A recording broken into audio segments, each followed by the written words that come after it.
All right, so I'm back. You do have homework this week, homework week 12. Week 12. We are coming up on the end of the 9 weeks, so you may not have as much time to get this back and get it corrected before I have to do report card grades. So you need to take your time.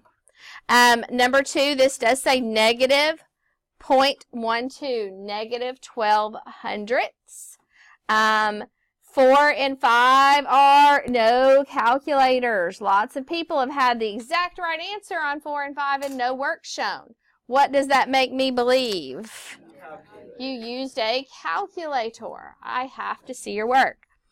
1 through 6, also no calculators. You should be using your integer rules. Evaluate the expression if x is 1/2 and y is 3/4. What does that mean when the x and the y are right next to each other? What operation? Multiplication. So I need to see 1/2 times 3/4. I need to see that you've used the substitution and wrote the appropriate number for the variable and that you do the work correctly. X to the 3rd power means 1/2 to the 3rd power, or 1/2 times 1/2 times 1/2. So make sure you're doing your work appropriately. On the back, write an inequality and solve each problem. 8 less than a number is less than 10. 8 less than a number is less than is this. 10. Zoom in, you can't really see that very well. 8 less than a number. How would I write 8 less than a number? Is that 8 minus n or n minus 8? Which order is it? If it's 8 less than a number. So you have a number, you have 8 less than that. N minus 8. So your inequality should be n minus 8 is less than 10. And then you need to solve it. N minus 8 is less than 10. So I want n by itself. What's the opposite of negative 8? So add 8 to both sides. N is less than 18. N can be any number less than 18. So what's an example of what n could be? It could be what? It could be 17. What else could it be? 2. What else could it be? Negative what? Negative 100, negative a million. Anything on that side on the number line from 18, right? Can it include 18? Why? It does not have the equal to sign. N is any number less than 18. Okay? All right. Make sure you do the same thing here. Solve each linear expression. Lots of us are still missing number 1. Why? We have to distribute that negative sign. So both things in that parentheses become a negative x and a negative 4. Do I have to distribute anything here? No. So make sure when you're subtracting a linear expression that you are changing both things. All right. Camilla wants to attach a string of lights to the edges of her patio for a party. She does not want the string to go across the straight edge with the steps. So no string here. That's what it says. Write a linear expression that represents the length of the string in feet she will need. Then find the length of x equals 3. So that just means add this, add this, add this, and add this, and get an answer. And then use substitution and change the x to a 3. So that counts as 2 separate problems. You all are looking at me like you have no idea what I just said. Everybody good with that? Okay. All right. Refer to this diagram below. Write an inequality and a solution using this diagram right here. If you're having trouble, look at it early and come to lunch tutoring. But you have to use the numbers on this diagram to complete these 2 problems. Questions? Someone's homework is already in the floor and they're not looking at it. So I feel like your classmates, as I was doing this, they were writing things down to help them. And I feel like maybe you were not paying attention as good as you should have been.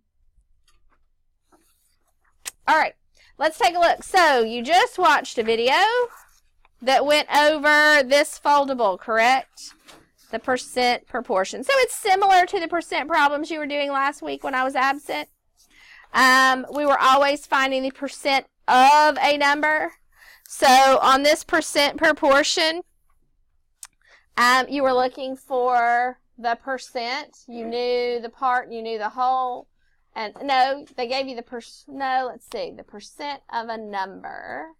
So you were looking for the part last week, right? So now you could be looking for any part of the problem. So as you went through this said you're finding the percent's missing. So if you're missing the percent, no, you were missing the part. I'm having a hard time getting back into math brain. This is the percent, and this is over 100. So the important thing to remember is the percent is always over 100 because a percent is out of 100. And then you're part of your whole. And that's how we learned fractions, right? A fraction is a part out of a whole amount. So here you find the percent. The percent is what's missing, but you're given the part and the whole, and you always know the 100. And here you're finding the whole if you have the part and the percent. So we use proportions to solve this. So here's a hint for doing that. You have this foldable right here. Everyone take this foldable out. This is what you just looked at. The part over the whole equals the percent over the 100. The percent is a part of 100, and our whole is always out of 100. So here's our hint. If we take it and we fold this, your is, usually where the is where the percent goes. The of is the whole. So these two things are kind of the same thing. Where you see is in a word problem, that's usually the part. Where you see of in a word problem, that's usually your whole. So this is just a helper to help you decipher some word problems. We are going to put this, there's nothing to write on that. We're going to put this and our foldable on pages 68 and 69.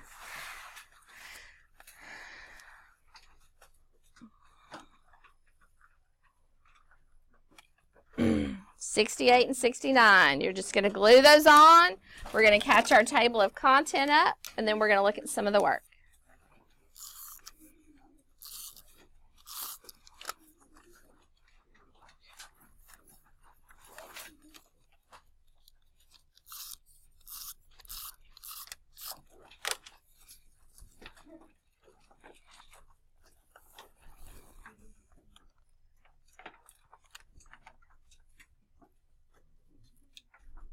'68 and '69. Here is your table of contents. That is called the percent proportion. So December 9th, the percent proportion, page 68 and 69. Catch your table of content up, please.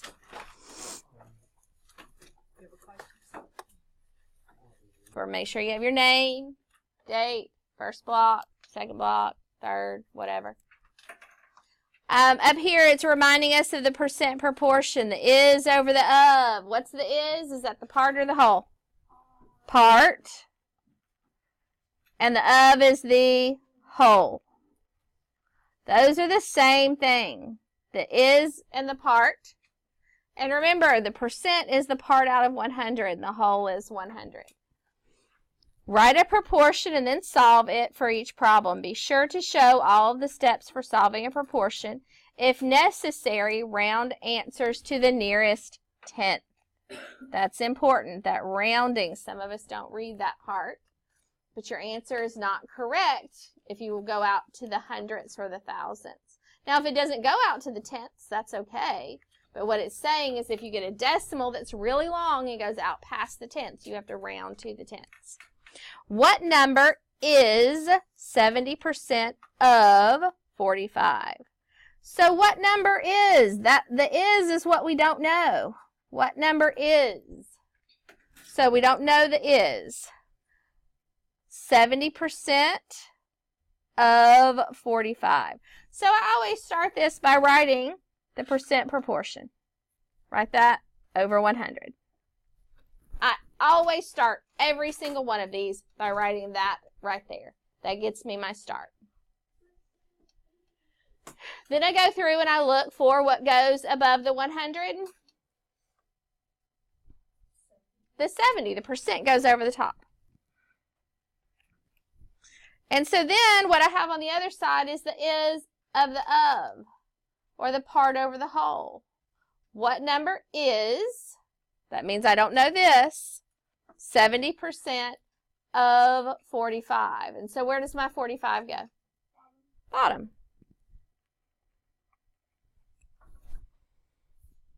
Everybody understood how I set that up? Do we know how to solve that now? Yeah. Cross multiply and then divide. 45 times 70. 45 times 70. Could you hand me that blue calculator right there?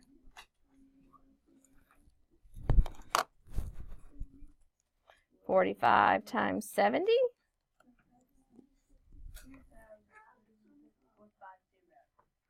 Okay, so this way, 100 times something should be 3,150.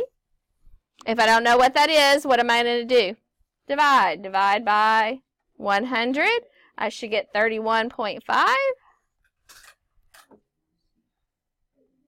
Or 31.50, either way. So your answer is 31.5.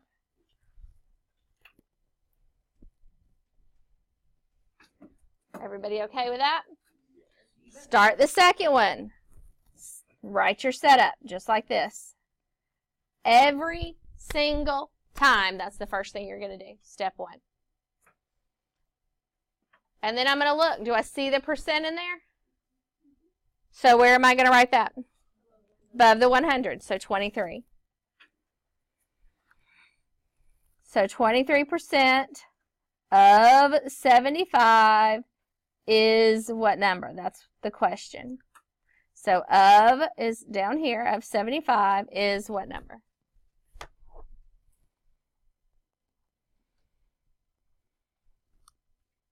Cross multiply, 75 times 23.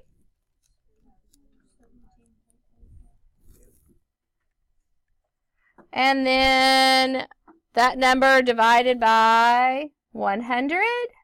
Mental math tells me I just move that decimal over and it becomes 17.25.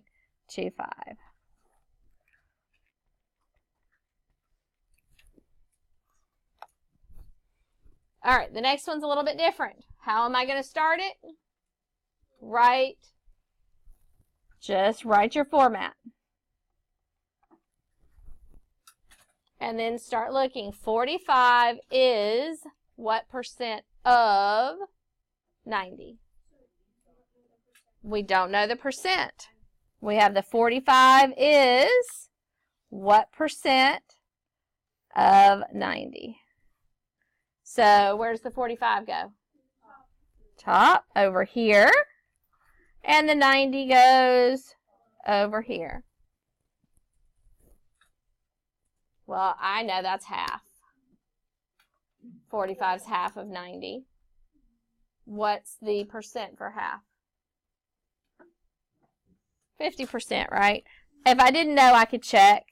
45 times 100 divided by 90 is 50%. So make sure if it's a percent, you have the percent sign with your answer.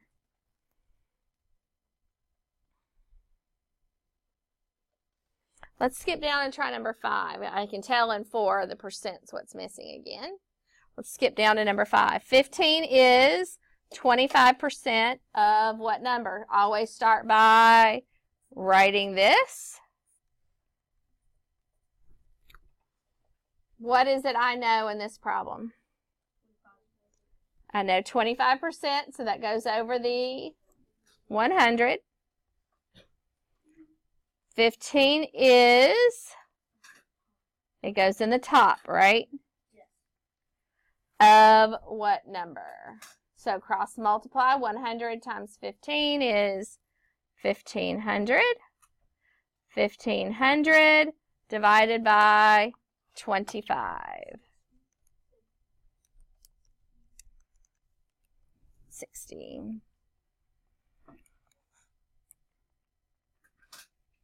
So 15 is 25% of 60. All right. So I'm going to let you work on this a little bit more. If what you don't finish, we will finish on Wednesday. No, probably Thursday. Tomorrow and Wednesday, we get to take the iReady test. Yay! iReady. You remember the benchmark we took at the beginning of the year that took 3 days? You take the benchmark 3 times a year. Not my rule. Remember on that, we did not use our calculators. On the problems that you could use a calculator popped up. I will tell you in the morning your score that you got on the first one for the different sections. We're going to do it a little bit differently. Last time you just kind of worked at your own pace. The first day, we're going to finish parts 1 and 2. And then the second day, parts 3 and 4. And remember, the parts were separated by like a little mini game or something like that. So you've got to get through the first 2 parts tomorrow. So we're going to come in. You can, if we have time for a warm-up, you can work on your iExcel. And then we're going to go straight into iReady once you get your scores. Remember, the person with the most growth wins some kind of award from Mr. Daniel.